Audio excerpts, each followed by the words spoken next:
testemunho de João, tá? E, e a partir do capítulo 20, nós temos a narração da ressurreição. Como aconteceu? João, ele traz uma maneira um pouco diferente da cronologia dos fatos, quando ele diz que Maria Madalena foi a primeira a ir ao túmulo, né? Eu queria que vocês observassem agora uma tela que eu vou compartilhar aqui com vocês. Vocês conseguem ver essa tela aí? Sim. Ok. Então, nós temos aqui a Páscoa, tá? Que é a primeira grande festa dos judeus. Aqui vocês vão ver nesta figura o candelabro, ele está em marca d'água aqui, ó, tá vendo? É o candelabro de 7 pontas, né? Esse candelabro, ele estava lá no tabernáculo, desde o início, depois no templo, quando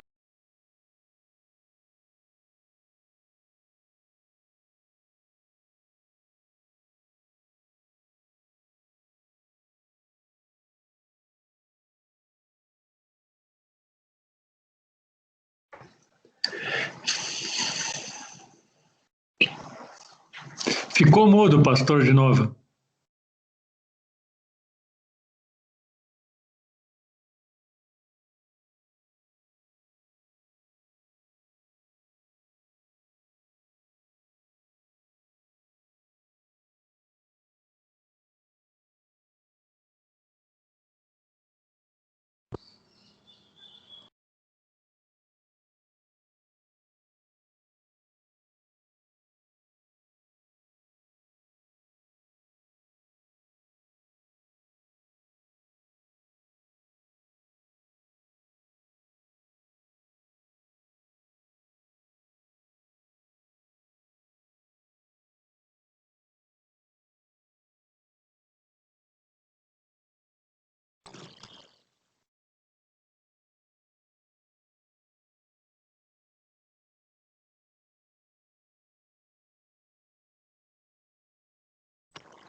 Que estranho, parece que o microfone dele fecha automaticamente, né? Porque tá fechando sozinho, assim, né? Tá aberto, de repente fecha.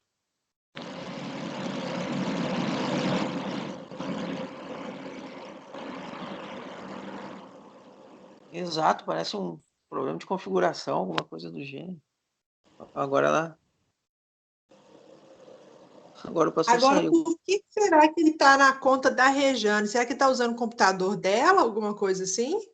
Possivelmente, Margot, ele deve ter aberto o computador, clicou no ícone da Skype e já entrou automático.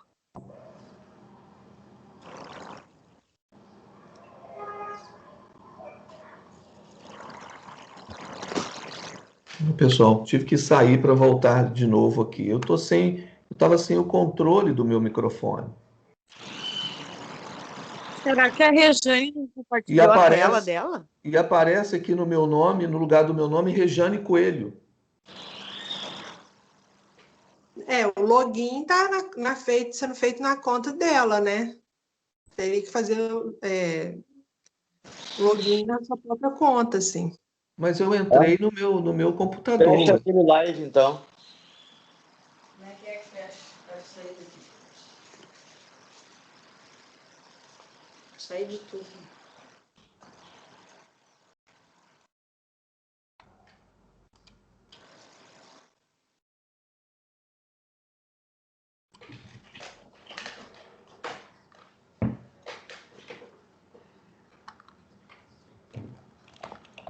Pessoal, vocês estão me ouvindo?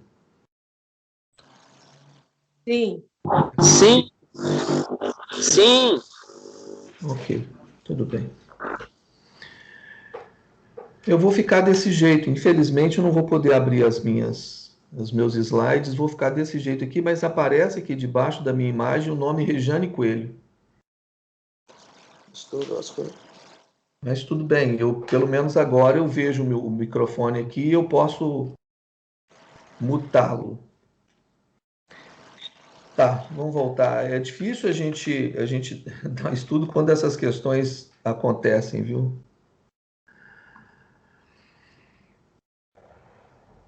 Vamos retomar aqui então. Bem,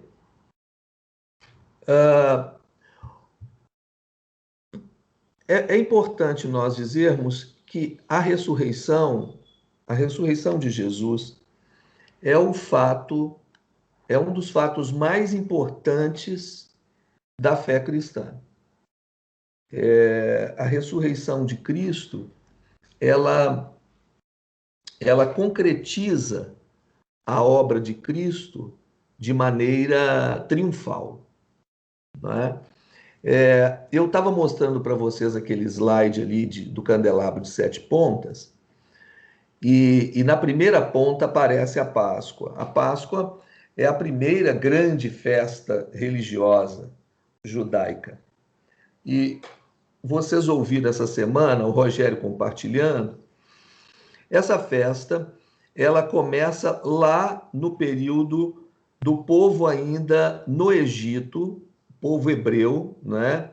Na verdade, a família de José, que tinha crescido dentro do Egito, agora eles estavam em escravidão, aquela região que foi dada a José e sua família pelo faraó Gósen, era agora uma região completamente tomada por escravos, não é?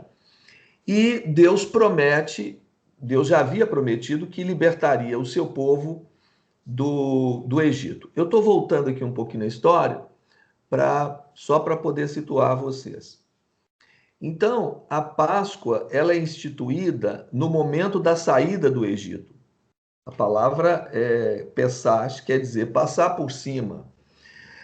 A última das grandes pragas no Egito era a morte dos infantes, a morte dos primogênitos. E haveria nos lares do povo hebreu o sacrifício do cordeiro. Esse sacrifício do cordeiro, ele não se restringia apenas a uma família, poderiam ser duas famílias na mesma casa, poderia ser uma família e algum convidado, enfim. O fato é que na casa haveria a aspersão do sangue desse sacrifício, e quando o anjo passasse, algum microfone está aberto, por gentileza. E aí, quando o anjo passasse, ele passaria por cima. E vocês conhecem a história, sabem que o anjo passou em muitos lares naquela noite e muitos primogênitos egípcios morreram. Bem, dali por diante, o povo vai sair para o deserto, não é? Eles vão sair de maneira apressada. Bem, aquela Páscoa, não é, representada ali na imolação do cordeiro, ela vai tipificar o sacrifício de Cristo, que acontece muitos anos depois, não é?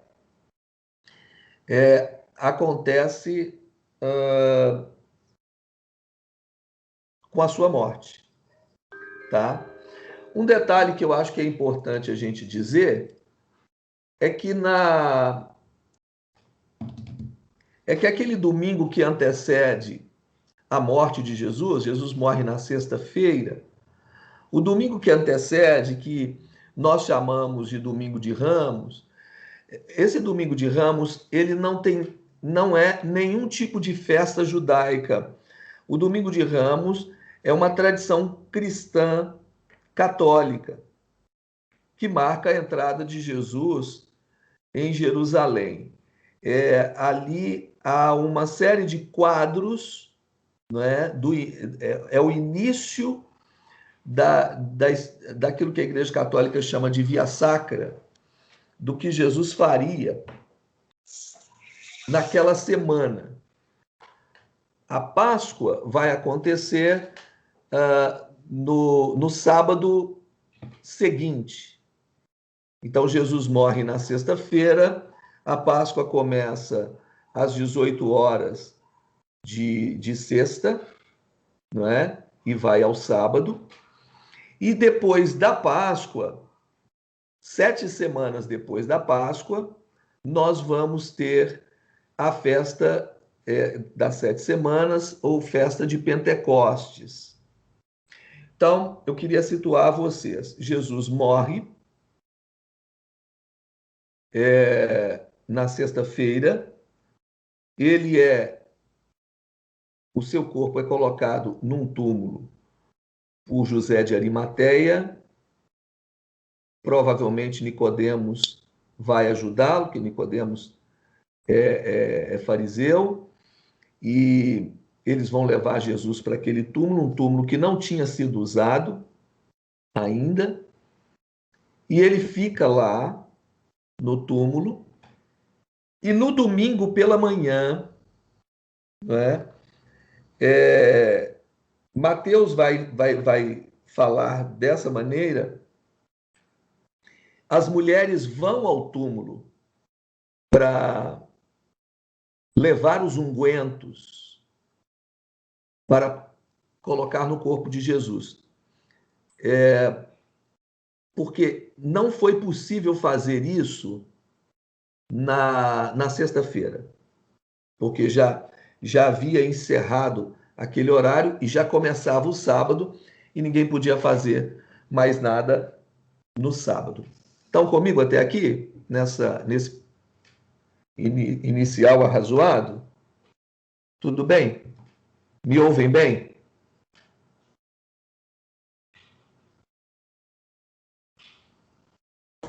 Ok. Sim.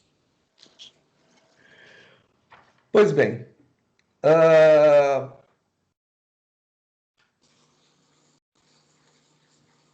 daqui a pouco eu vou falar sobre o que o sacrifício de Cristo e a sua ressurreição, o que eles produziram para nós, o que foi nos dado através de Jesus.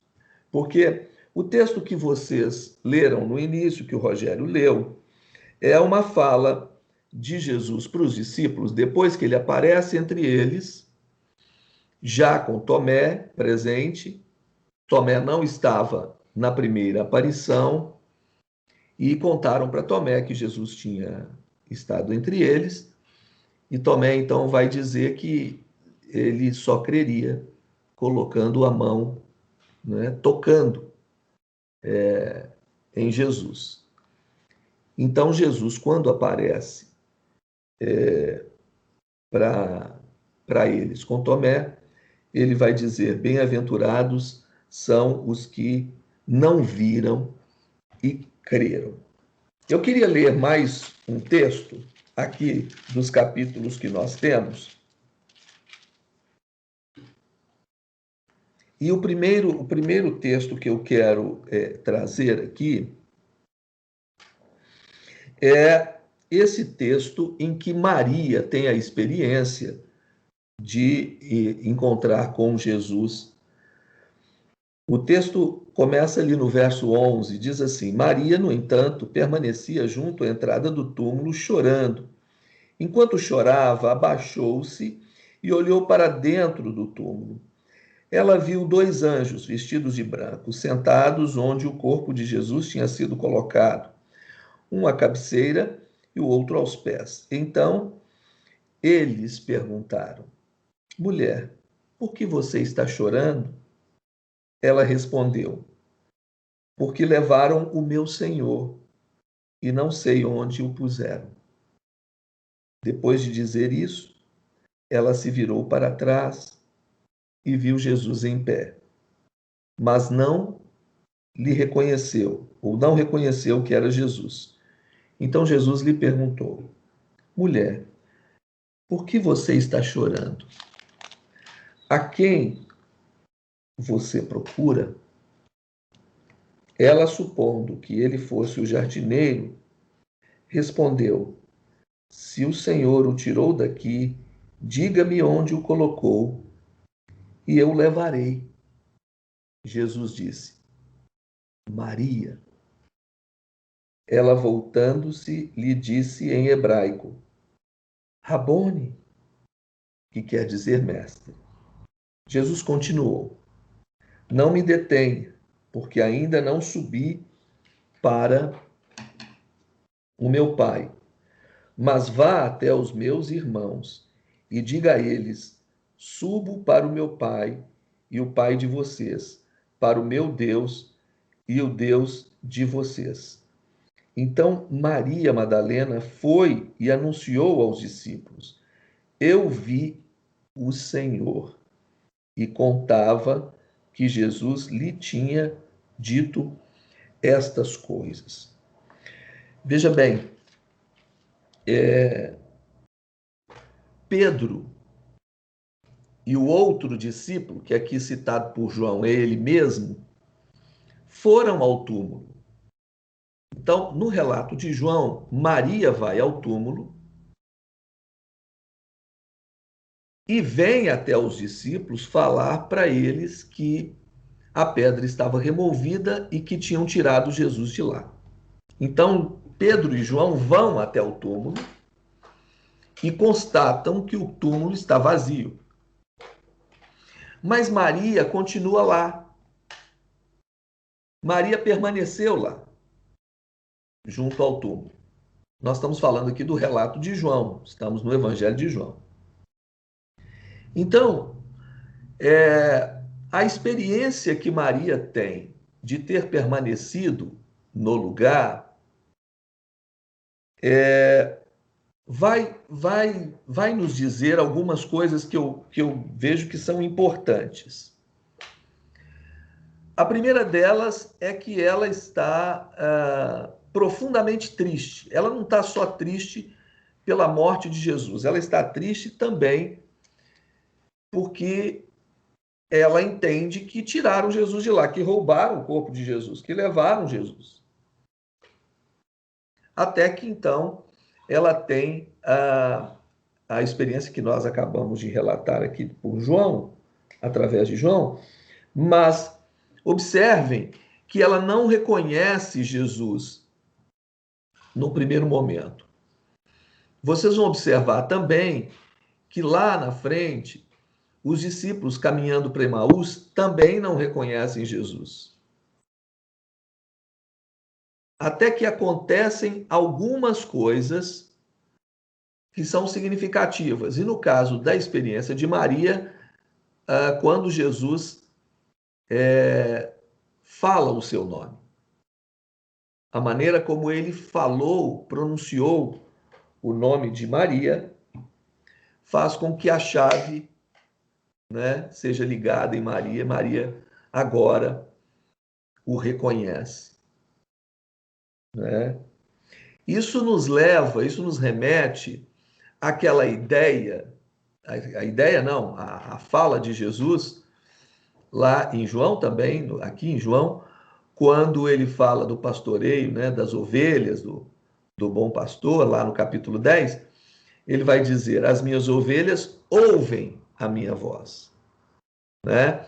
Elas sabem discernir a minha voz, elas compreendem a minha voz. A experiência de Maria, vocês conhecem, essa Maria Madalena, é uma experiência extraordinária. Né? Maria Madalena tinha uma vida completamente embaraçada, digamos assim, né? E Jesus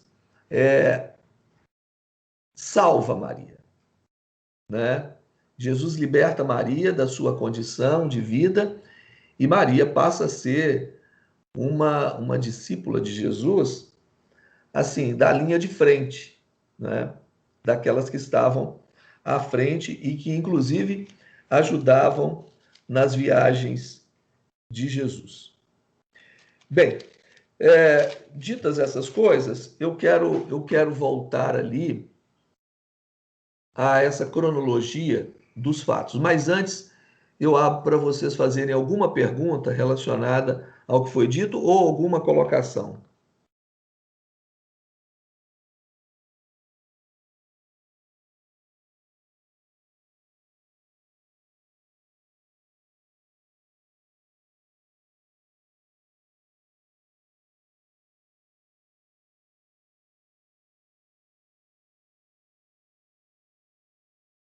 Alguma pergunta? Alguma colocação?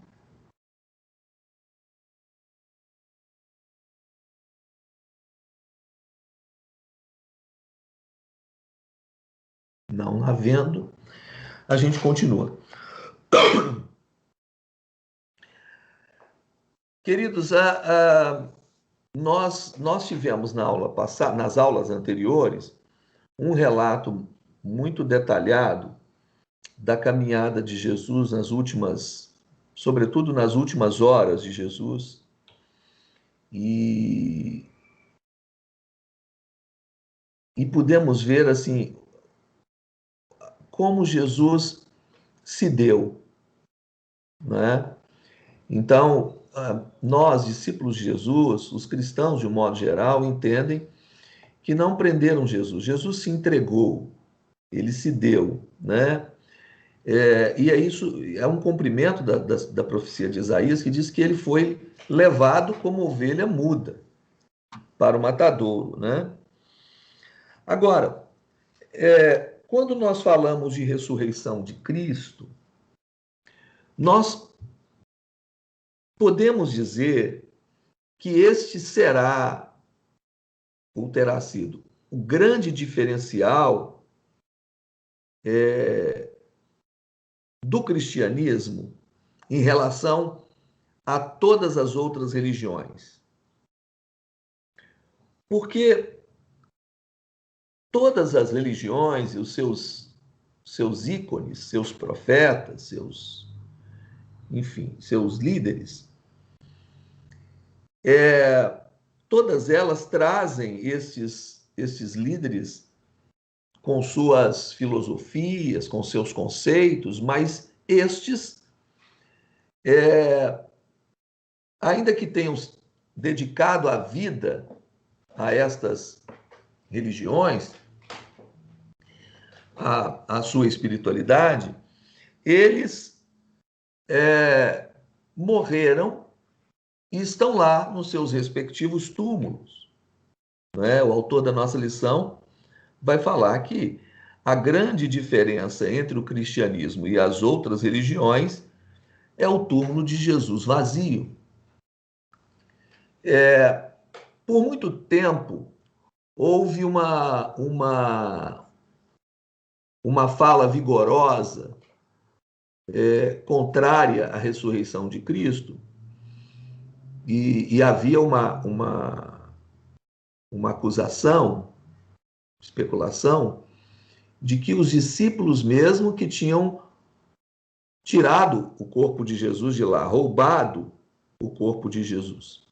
Bem, essa fala é totalmente descabida, porque haviam pelo menos dois grandes empecilhos, né, para os discípulos fazerem isso.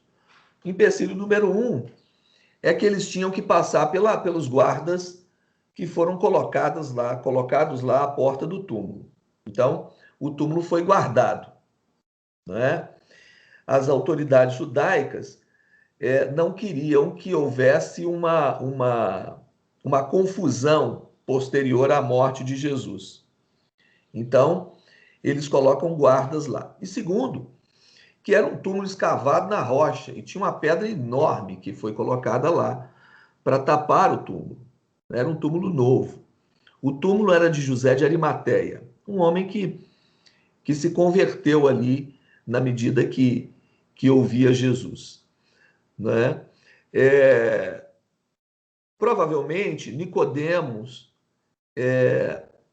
passou a seguir Jesus, mesmo tendo as suas dificuldades de ser visto junto com Jesus no dia a dia. Então, ele era aquela figura, era aquele discípulo, digamos assim, que andava às escondidas, né? Na calada da noite, seguia Jesus, mas não de maneira aberta, né? Então, o corpo de Jesus é colocado lá, o túmulo é fechado com essa pedra enorme e os guardas estão ali. Então, não haveria possibilidade dos discípulos roubarem esse corpo, não passando pelos guardas, né? E, além disso, há a experiência dos guardas com os anjos abrindo o túmulo. Então, observe que é claro que depois Roma, e era muito comum isso, Roma vai castigar, né, esses guardas. Eles serão castigados porque não conseguiram guardar o túmulo, né? Mas o fato é que os discípulos, que não eram poucos, eles vão passar adiante a experiência da ressurreição, na medida em que Jesus vai aparecendo para cada um deles, ou para grupos deles, né? Então, nós vamos ver Jesus aparecendo para Maria Madalena, nós vamos ver Jesus aparecendo para os discípulos no caminho de Emaús, nós vamos ver Jesus aparecendo mais de uma vez para os discípulos trancados, com medo das autoridades. Nós vamos ver Jesus aparecendo para mais de 120 pessoas, né? Na Galileia, enfim. E depois nós vamos ter as experiências, mas aí já é algo posterior à ascensão de Jesus, as experiências de Estevão e de Paulo com Jesus em respectivos momentos de suas vidas, momentos marcantes de suas vidas. Então, existem relatos, existem testemunhos de que Jesus havia ressuscitado. Uma coisa que é interessante dizer é que os discípulos, eles não se lembraram, ou com aquela questão toda emocional, aquela carga emocional, a maneira como eles estavam vivendo aquele momento tão difícil para eles, de perda, eles não se lembraram, mas Jesus havia dito o que ia acontecer adiante, né?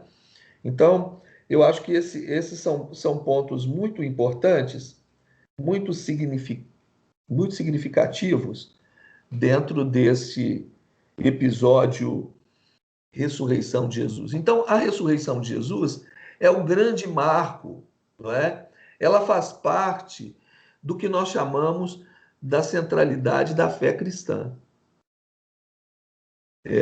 O sacrifício de Cristo e a sua ressurreição, não é?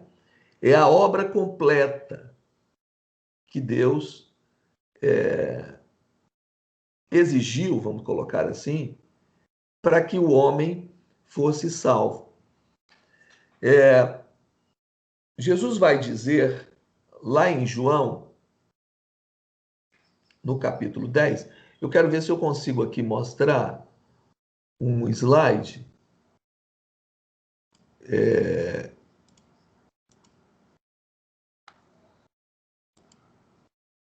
Espera aí, só um minutinho que eu não sei se eu vou conseguir colocá-lo lá.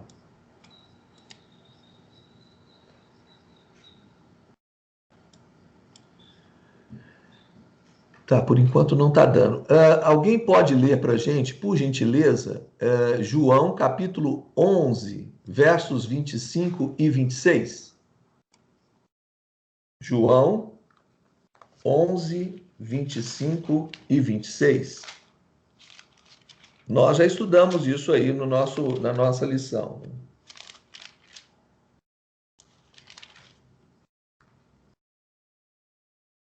Quem pode ler? Abre o microfone.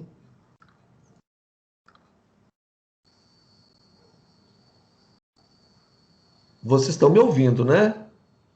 Sim, posso ler. Pode ler. João 11, 25, 26. Disse-lhe Jesus: Eu sou a ressurreição e a vida. Quem crê em mim, ainda que morra, viverá.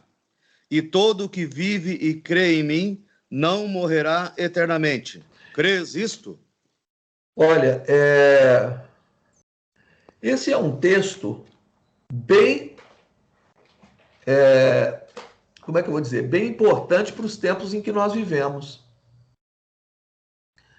Porque diante da morte, ou da iminente morte, e nós temos visto isso de uma maneira mais intensa nesses dias, por conta de uma pandemia, mas a morte está sempre presente na vida do ser humano, né?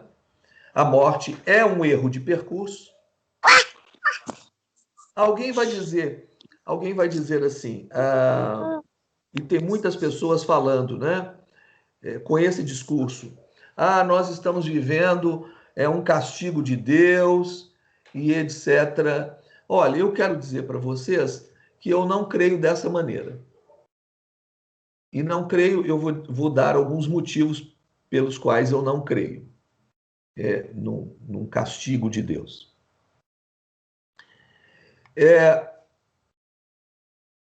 Se a gente volta um pouco mais na história, nós vamos ver que o homem, ele se afasta de Deus e o castigo para esse afastamento, o castigo para a sua desobediência, vamos colocar a palavra correta, a desobediência do homem no Éden, faz com que o homem seja expulso de lá, ou seja, o Éden é retirado dele. A vida é retirada dele. E nós estamos falando de vida aqui, o conceito de vida aqui é o conceito de vida eterna. A vida, de fato, ela é eterna. Originalmente, é eterna. Deus criou o homem para a eternidade. E agora, por causa da desobediência do homem, ele vai adoecer, ele vai envelhecer, ele vai se esforçar, ele vai sofrer, ele vai morrer. Né? Ele vai se enfermar, ele vai adoecer. Então, assim, por causa do pecado. Agora, por causa do pecado original, daquela desobediência, que passou para toda a humanidade. Né? Agora, todos nós, tendo experiência com Cristo ou não, cometemos pecados. Certo? Não deveríamos, mas cometemos. E há um antídoto para esses pecados que nós cometemos no dia a dia. O antídoto está lá na carta de João, na primeira carta de João, quando ele diz: Filhinhos, não pequeis, mas se vocês pecarem, vocês têm um advogado. E aqui nós não temos que sair por aí pecando porque nós temos um advogado. Não é isso. Mas quando pecamos, podemos nos voltar para Deus. E João vai continuar dizendo: se confessarmos os nossos pecados, ele é fiel e justo para nos perdoar os pecados e nos purificar de toda injustiça. Então, quando Jesus vem, o sacrifício de Jesus, a obra de Cristo, ela é suficiente para livrar a humanidade do pecado original e livrar o homem dos seus pecados. Os pecados que já cometeu, os pecados que está cometendo, os pecados que ainda vai cometer. Então, a obra de Cristo, ela é abrangente. Ela se estende ao passado bem remoto, ela se estende ao presente e ela se estende ao futuro. E o que a obra de Cristo faz é corrigir a rota do ser humano. Então, o ser humano que está longe de Deus agora pode se voltar para Deus. Portanto, aí quando Jesus morre e ressuscita, ele traz um ingrediente muito importante para esse sacrifício. Porque o sacrifício, ele perdoa o ser humano. Ele rasga o escrito de dívida que pesava sobre o ser humano, como o apóstolo Paulo diz.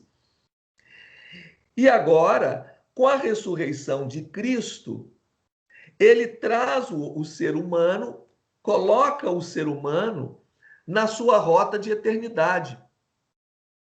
Então, não obstante a morte, mesmo passando pela morte, ele vive. Por isso que João vai falar com muita propriedade, lá no capítulo 11, vai trazer as palavras de Jesus, naquele episódio da morte de Lázaro, que faz parte dessa temporalidade humana. Lázaro é um ser humano. Ele vai ser ressuscitado naquele momento, como um milagre de Deus, mas daqui a pouco ele vai ficar enfermo e vai morrer de outra coisa. Então, a cura das nossas enfermidades, ela acontece dentro dessa nossa vivência aqui, na nossa humanidade.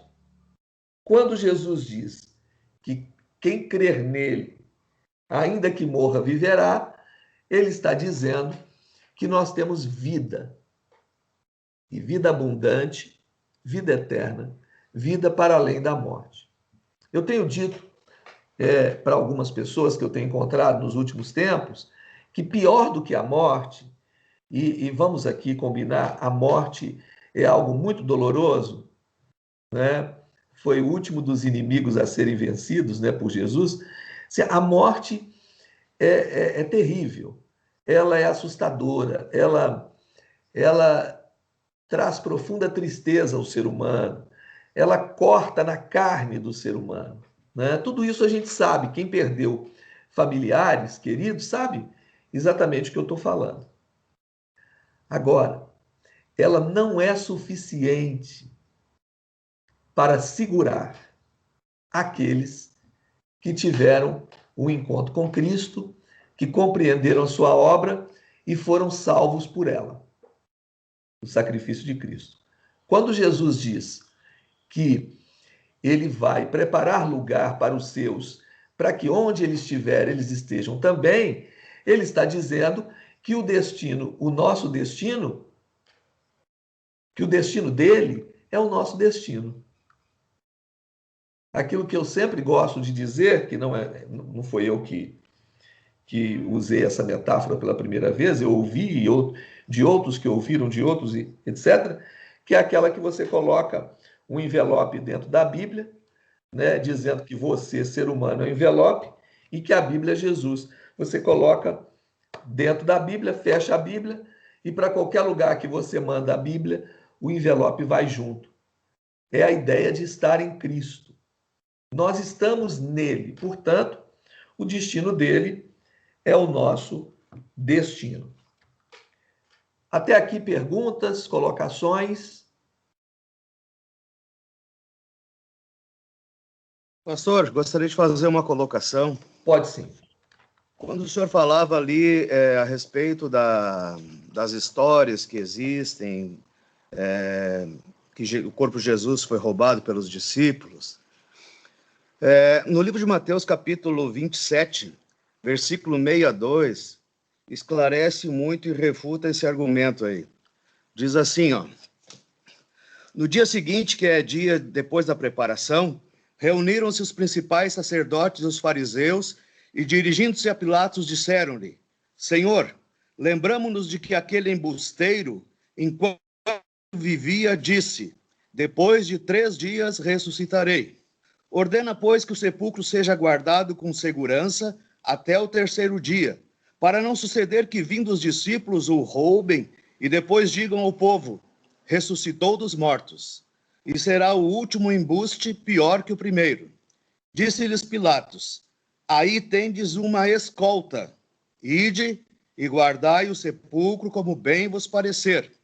Indo eles, montaram guarda ao sepulcro, selando a pedra e deixando ali a escolta. Então, foi registrado que houve uma escolta. Não mandaram 1 ou 2 guardas somente, mas uma escolta de, no mínimo 2, né? A gente sabe que uma escolta tem vários soldados. Então, não tem como argumentar que os discípulos foram lá, mesmo que fossem todos lá, os 11, para roubar o corpo de Jesus, porque os sacerdotes, eles sabiam que Jesus ia ressuscitar. Jesus tinha falado.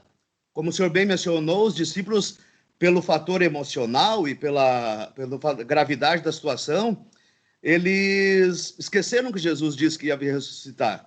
Mas os sacerdotes estavam muito ligados nisso, né?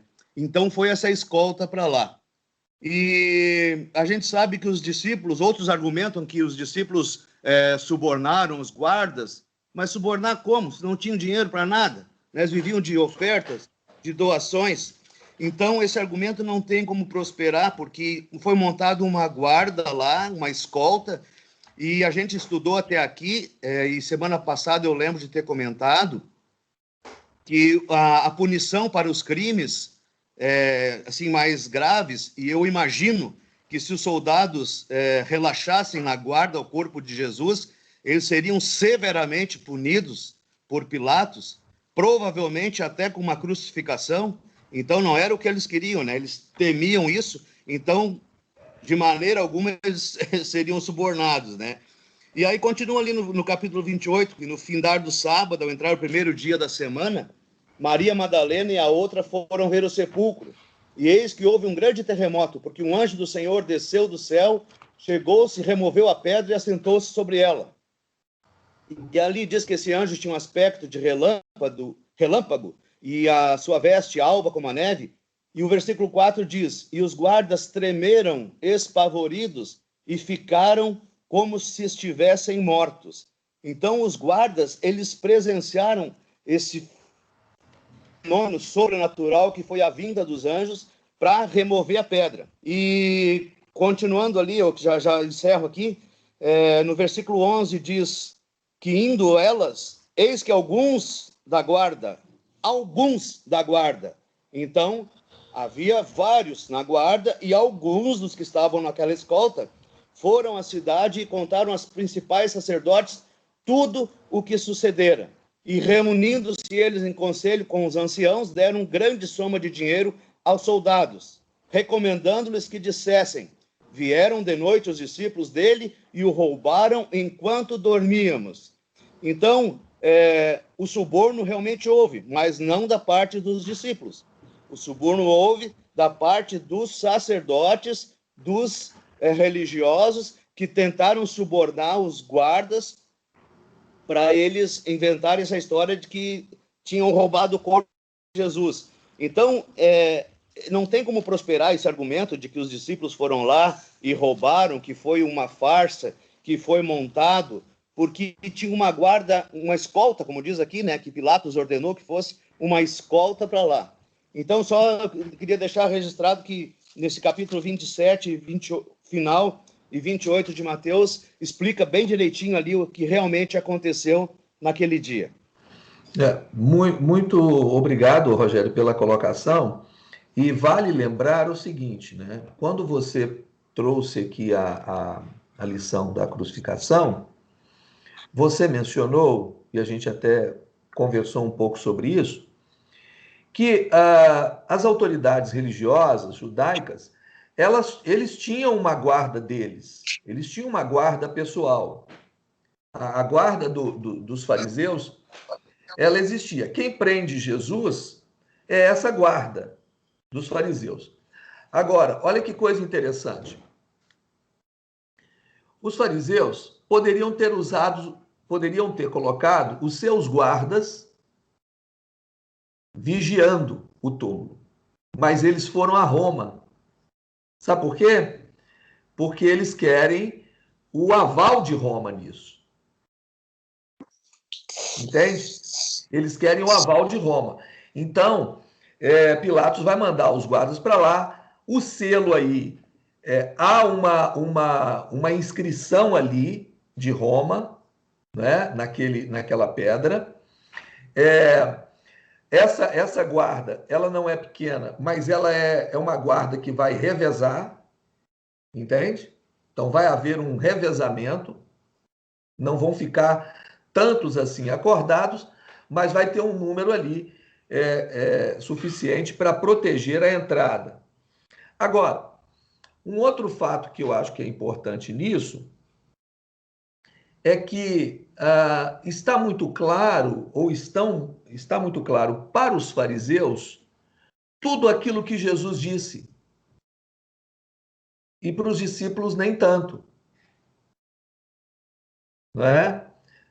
Tudo bem, a gente compreende que eles estão vivendo um drama.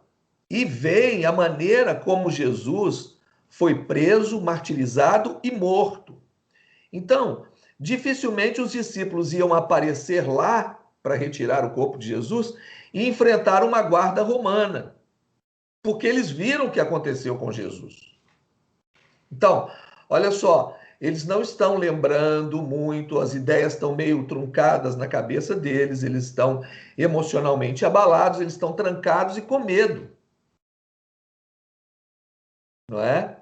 Agora, os fariseus, por sua vez, sabedores de tudo que Jesus disse, eles se antecipam, indo a Roma mais uma vez, para que Roma pudesse trazer essa guarda, e aí qualquer coisa que acontecesse com o corpo de Jesus não seria só agora um problema dos religiosos, mas seria um problema, sobretudo, dos romanos. E um problema em que eles teriam que resolver. Né? Então, é claro que os fariseus, eles tinham muita influência e eles interferiam nas coisas. Eles interferiam na vida das pessoas, eles interferiam na liberdade das pessoas. Era muito comum eles atravessarem. E eles já tinham feito, tinham agido com suborno antes do julgamento de Jesus. Por que não agiriam agora dessa maneira? Né? Me colocaram lá no local, né? Fizeram um efeito aí. Eu estou agora lá. Eu não sei bem onde que é esse lugar aí, mas deve ser lá perto do. É no jardim ali, né? É em Getsemane? Não sei. Bem, eu acho que o Rogério tá com um controle sobre mim, não tá não, Rogério? Acho que não. Quem colocou esse fundo agora aí? O fundo que aparece para mim é uma sala com um quadro ao fundo e uma janela à sua esquerda. Que coisa interessante. Eu apareço agora naquela imagem que você colocou da semana passada, em que tinha uma pedra no fundo, assim, um lugar para se sentar, assim, como se fosse um pequeno areópago. Esse Skype tá muito estranho hoje, né? Tá. Tá aparecendo pastor como Rejane, Pois por aí vai. É verdade. Mas Ok. só mais um comentáriozinho, pastor. Pode O falar. senhor falou ali que os sacerdotes, né, eles foram até Pilatos porque eles lembraram do que Jesus falou. E é interessante, né? Porque, pelo menos nessa oportunidade, eles creram no que Jesus disse, né? Muito mais que os discípulos, que por vários motivos se esqueceram que Jesus havia falado que ressuscitaria no terceiro dia. E os sacerdotes tinham isso muito vivo na mente deles, né? Certo. Deixa eu compartilhar com vocês aqui. Não sei se vai aparece para vocês aí a imagem da tela? Parece. Está Ok. aparecendo. Ok. Eu quero dizer para vocês, esses 3 pontos, para mim, são pontos fundamentais da obra de Cristo. E aqui nós estamos falando do seu sacrifício e da sua ressurreição. O primeiro deles é que Jesus venceu o pecado. Né? Quem pode ler para a gente Hebreus 4,15?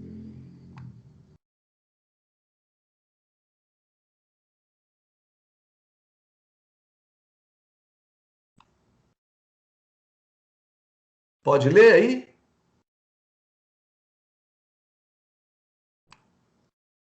Lê para a gente aí, Posso Margarete. ler? Ah, tá. Ok. Pode ler, Rogério. A Margarete leu o segundo slide. Tá, ok.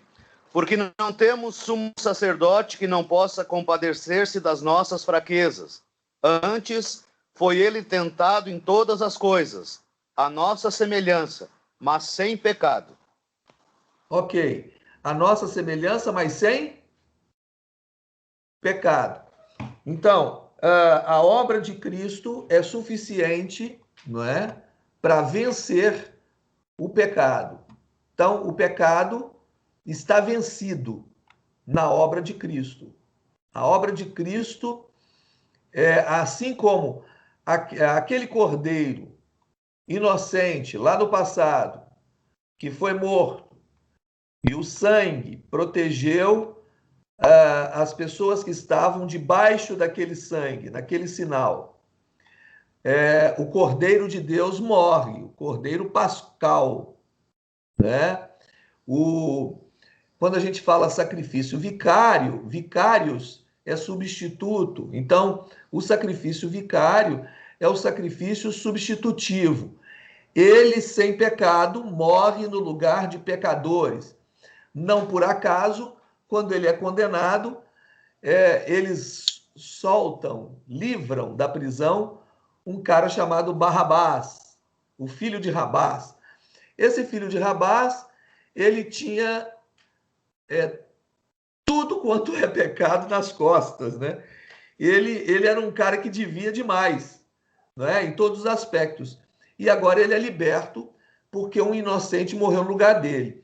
Nesse sentido, Barrabás é um tipo, é uma figura do ser humano, da humanidade. Alguém vai dizer assim, mas eu nunca fiz o que Barrabás fez. Não, Barrabás é um pecador. Não é? Assim como os ladrões que foram crucificados com Jesus são pecadores, assim como eu e você, todos nós pecadores. Mas ele, sem pecado, não é? Morre no nosso lugar. E aí ele paga a dívida que pesava sobre nós. Um outro ponto que é importante é que Jesus vence a morte, o último dos inimigos, né? Pode ler para a gente aí, Margarete, esse texto de Romanos 6,9?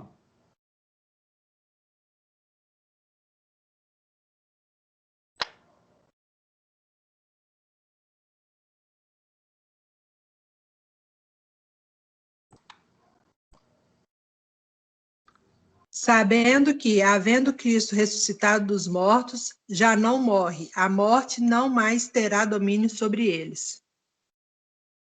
A morte não terá mais domínio sobre ele, a morte não terá mais domínio sobre aqueles que ele salvou, né? Então Jesus, ele vence a morte. A ressurreição é uma vitória sobre a morte. A ressurreição é a vitória da vida sobre a morte. Lembram daquele encontro emblemático de Jesus com os seus discípulos entrando na cidade de Naim?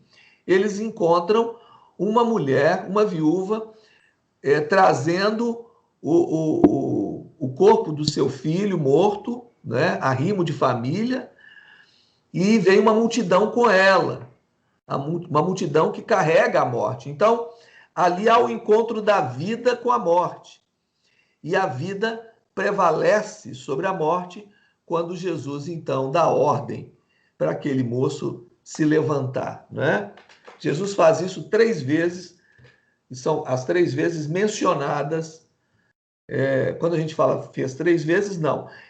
São as 3 vezes que foram mencionadas pelos evangelistas de ressurreição. A ressurreição da filha de Jairo, a ressurreição do filho da viúva de Naim e a ressurreição de Lázaro, irmão de Marta e Maria, amigos de Jesus. É bom dizer também que antes de Jesus ir para Jerusalém, ele está lá na casa dos seus queridos irmãos, né? Família que ele amava demais, Marta, Maria e Lázaro, antes de de enfrentar o que ele enfrentou em Jerusalém.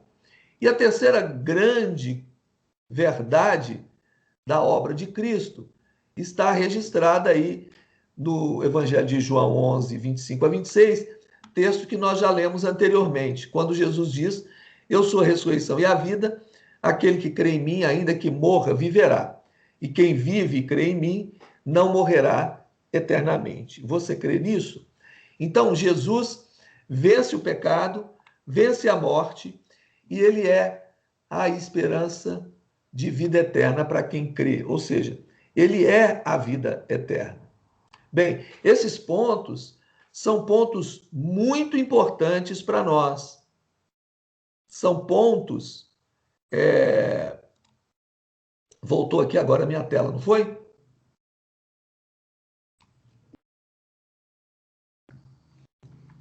São pontos que fazem parte da centralidade da fé cristã. Não é? Não há como conceber a fé cristã sem levar em conta o sacrifício de Cristo, a obra de Cristo. Não só a sua morte, mas a sua ressurreição também. A sua vitória sobre o pecado, a sua vitória sobre a morte e a vida eterna que ele nos dá por meio da sua ressurreição. Alguma pergunta até aqui?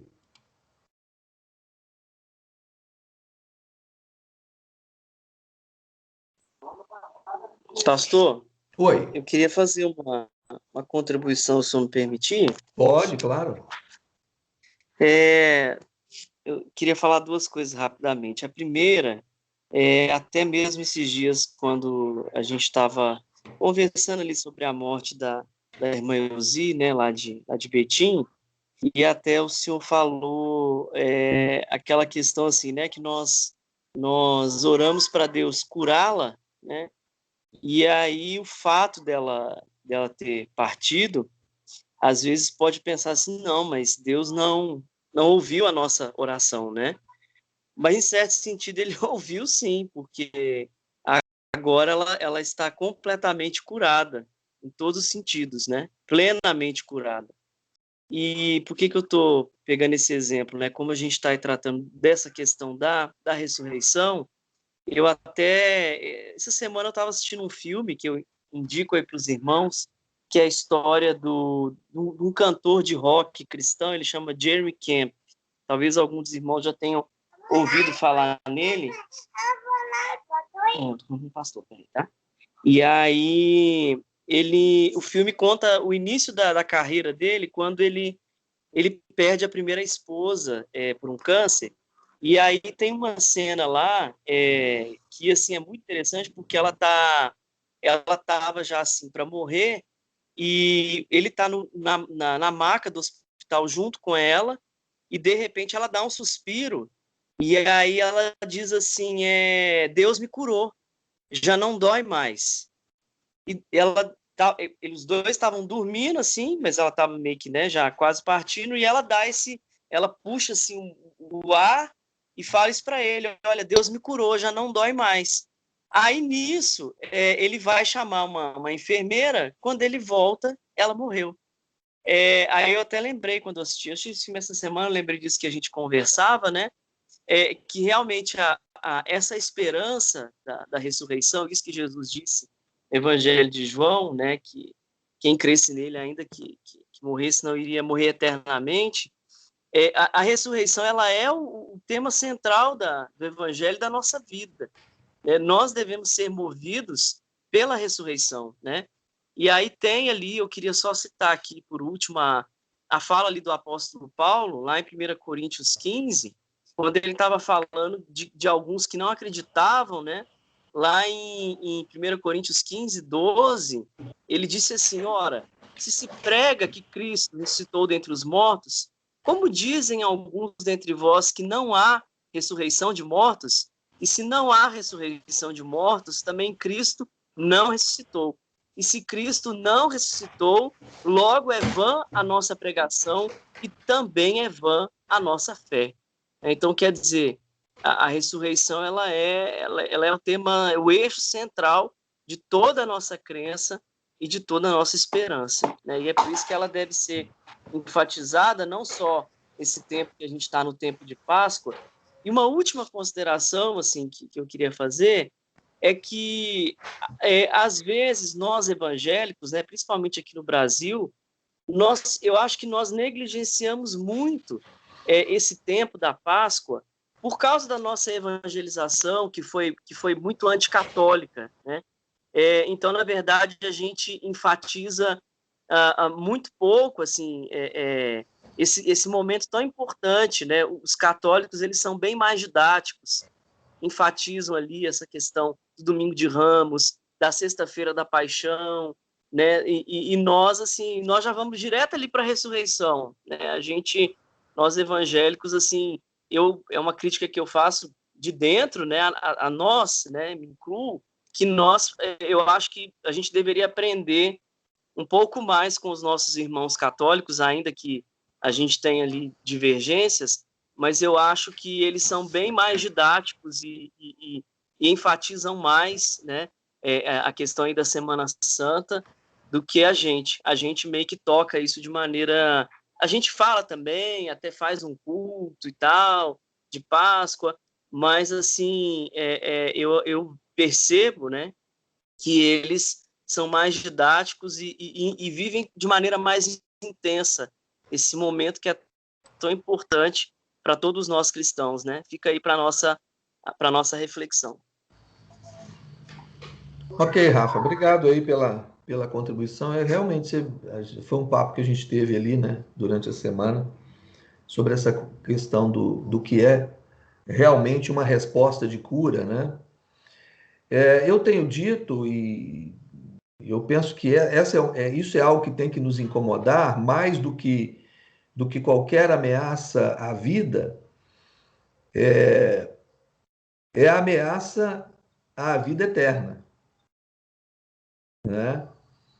Então, eu diria, pior do que a morte, se tem algo pior do que a própria morte, é morrer sem Cristo. É morrer sem ter tido uma experiência com Ele, porque aí a morte é eterna. Porque nós sabemos, pela palavra de Deus, que só serão salvos aqueles que foram alcançados pela obra de Cristo. E ainda que ele tenha morrido por toda a humanidade, ele morreu por todos, tanto no passado, quanto no presente, quanto no futuro, aqueles que ainda vão nascer, ele morreu para aqueles que ainda vão nascer, por aqueles que ainda vão nascer. Né? Mas a eternidade está reservada para aqueles que foram salvos por essa obra. Né? Como naquele Egito antigo, né, tipificado na figura do anjo que passa por cima. Ele não entra, o anjo da morte não entra na casa daqueles que tinham feito o sacrifício e o resultado do sacrifício estava nos umbrais das portas das casas. Então, aquelas famílias foram salvas, né? Enquanto as outras famílias tiveram seus primogênitos mortos. Então, é uma figura importante, né?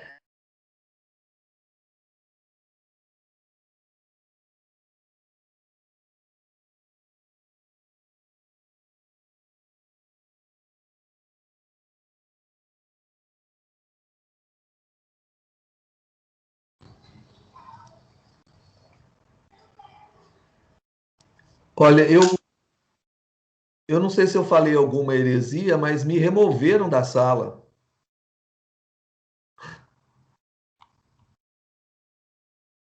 Viu, pessoal? Não falou nenhuma heresia, não, pastor. Pois é, mas o fato é que me removeram da sala. Mas tudo bem. Eu voltei rapidamente. Então, para a gente poder ir caminhando para o término de hoje, Domingo que vem a gente vai falar um pouco mais sobre isso. É muito importante que nós tenhamos em mente que a nossa vida ela não está restrita a essa vida. A nossa vida está para além dela. É claro que nós temos que viver esta vida da melhor maneira, da maneira que agrada a Deus, seguindo as orientações de Jesus. Por isso a gente fala tanto sobre Jesus e acho que tudo que falarmos ainda vai ser pouco, não é? Mas é muito importante, e vocês observam isso. Jesus, depois que ele morre, ele vai atrás dos discípulos, ele aparece para os discípulos, porque ele tem um compromisso com a sua palavra de usar aqueles homens e aquelas mulheres. Há pouco tempo nós ouvimos o pastor Rafael pregando sobre isso, o encontro de Jesus com Pedro. Pedro, tu me amas, apacenta as minhas ovelhas. Então, há para nós vamos falar mais sobre isso no domingo que vem, há uma comissão dada por Jesus para uma missão que não é nossa originalmente, mas é de Deus. E nós fomos inseridos nessa missão. Então, falar sobre a obra de Cristo, falar sobre a sua morte, é falar sobre perdão de pecados, é falar sobre justificação,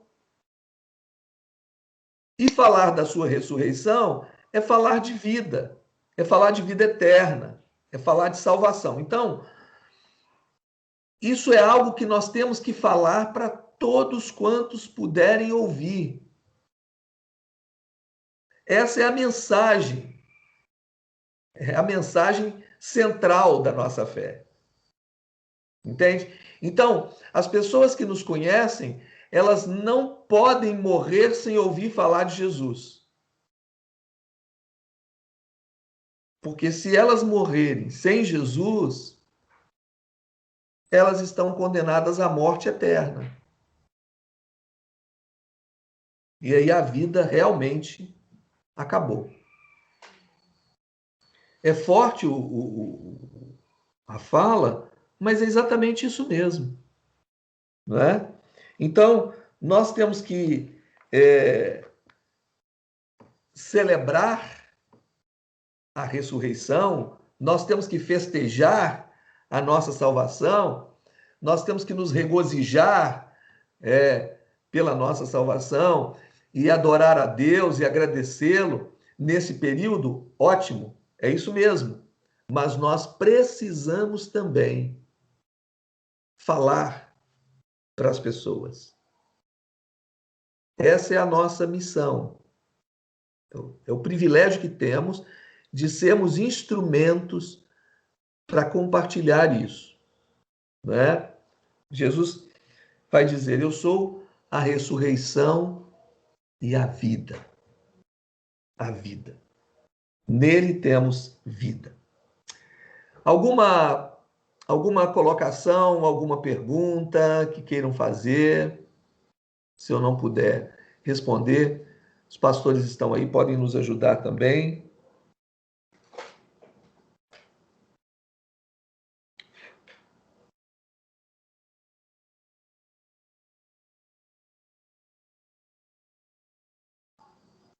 Não? Ok, parece que há um delay, né? Assim, também um atraso da fala, mas eu acredito que ninguém quer falar, né? Ok.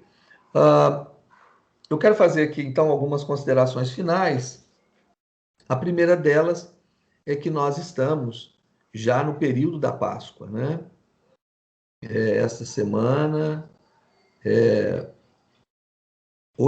hoje é, na tradição cristã, o chamado Domingo de Ramos, né? É claro que há algumas diferenças aí entre a Páscoa celebrada pelos judeus e a Páscoa celebrada pelos cristãos, né? A Páscoa celebrada pelos cristãos tem a ver com a obra de Cristo. A Páscoa, celebrada pelos judeus, tem a ver com a obra de Moisés, lá no Antigo Testamento, quando retira o povo do Egito, né? Agora, é importante que nós agradeçamos a Deus pelo que Jesus fez por nós. É muito significativo isso, né? Sermos gratos a Deus e compartilharmos com todos aqueles que pudermos compartilhar a verdadeira Páscoa, né? Páscoa não é chocolate, ainda que o chocolate seja bem-vindo. Páscoa não é coelhinho, coelhinho não bota ovo, quer dizer, tem uma série de coisas aí que foram colocadas, né? E é bom para o comércio e tudo, mas Páscoa não é isso. É importante nós falarmos para os pequenos, nós falarmos para os filhos, nós falarmos a família inteira, mesmo que eles não professem a mesma fé, mesmo que eles não sejam evangélicos. Nós precisamos celebrar nos nossos lares aquilo que é a centralidade da nossa fé, a obra de Cristo, né? E ele está vivo. É muito importante nós falarmos para as pessoas, nós temos vida em Cristo, ele está vivo, ele não está morto. Então, o nosso negócio não é com a morte, o nosso negócio é com a vida. Assim como o nosso negócio é com Deus e não com o diabo. Então, a nossa ênfase é outra. A nossa ênfase não é a morte. Ainda que tenhamos que ser solidários, ainda que choremos com os que choram, como Jesus orientou, ainda que oremos pedindo por aqueles que estão em situações críticas, né, de enfermidade. Então, mesmo diante de todos esses desafios, nós precisamos fazer prevalecer a vida. A nossa fala tem que ser uma fala pela vida. E não só por uma vida temporal, mas uma vida que vai para além da morte. Uma vida que é vida eterna, que Jesus nos deu. Bem, eu quero também dizer o seguinte: hoje nós teremos o nosso culto ainda em transmissão da maneira que nós estamos fazendo. Mas no próximo domingo, nós teremos o domingo de ceia e nós teremos a nossa transmissão de volta ao nosso endereço, ao nosso templo. Só que vai acontecer, o nosso culto a partir do domingo que vem, vai acontecer às 18h30. A gente vai falar sobre isso hoje à noite também. Mas pode ser que você não entre hoje à noite, então eu já estou te dizendo. No próximo domingo, a partir do próximo domingo, os nossos cultos serão às 18h30 e acontecerão no nosso endereço, para que ele termine antes do horário daquele toque de recolher das 20 horas. Tá certo? Nós vamos ver ainda se nós vamos poder ter alguém presente. Isso é uma coisa que a gente vai ver. Por enquanto, hoje, nós não podemos ter mais do que 10% do salão, né? Então, no caso, seriam no máximo 20 pessoas. Tem as pessoas que trabalham, enfim, mais algumas outras pessoas. Tá bom? Mas a gente vai falar sobre isso, vai avisar para vocês. Que Deus lhes abençoe grandemente. Eu quero orar ainda.